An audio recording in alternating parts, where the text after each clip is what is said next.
Hello sir, ನಮಸ್ಕಾರ. ನಮಸ್ತೆ madam. Sir, ನಿಮ್ಮ ಹೆಸರು? ನಮ್ಮ ಹೆಸರು ಮಡಿವಾಳಯ್ಯ ಹಿರೇಮಠ ಅಂತ. ಸರ್, ಹಾಗಾದರೆ ಇವತ್ತು ನಿಮ್ಮ ಪರವಾಗಿ ಎಕ್ಸಾಮ್ಸ್ ಬಂದಿದ್ದವರು ಇವರು? ಅವರು ಇನ್ನೂ ಇವಾಗ ಡಿಗ್ರಿ ಓದ್ತಾ ಇದ್ದಾರೆ ಪ್ರಸ್ತುತದಲ್ಲಿ. ಓಕೆ. ಬಿಕಾಮ್ ಓದ್ತಾ ಇದ್ದಾರೆ. ಬರುವಂಥ ಎಕ್ಸ್ಪೀರಿಯನ್ಸ್ಗಳಿಗೆ ಏನು ಹೇಳಕ್ಕೆ ಇಷ್ಟಪಡ್ತೀರಿ? ಪ್ರಿಪ್ರೇಷನ್ಸ್ ಹಾರ್ಡ್ ವರ್ಕ್ ಜಾಸ್ತಿ ಬೇಕಾಗುತ್ತೆ. ಓಕೆ. ಅನ್ಕೊಂಡಂಗೆ ಆಗಿದೆನಾ? ನಿಮ್ಮ ಎಕ್ಸ್ಪೆಕ್ಟೇಷನ್ ತಕ್ಕಂಗೆ ಆಗಿದೆನಾ?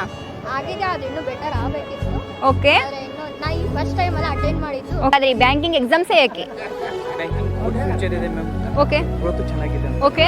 ಯಾಕಂದರೆ ತಮ್ಮ ಅಕ್ಕನಿಗೆ ಹೆಲ್ಪ್ ಮಾಡ್ಬೇಕಂತಂದು ಇವತ್ತು ಸಂಜನಾ ಅವರು ಯಾರು ಮಮತಾ ಅವರ ಎಕ್ಸಾಮ್ಸನ್ನು ಬರಿತಾ ಇದ್ದಾರೆ ನೋಡ್ತೀವಿ.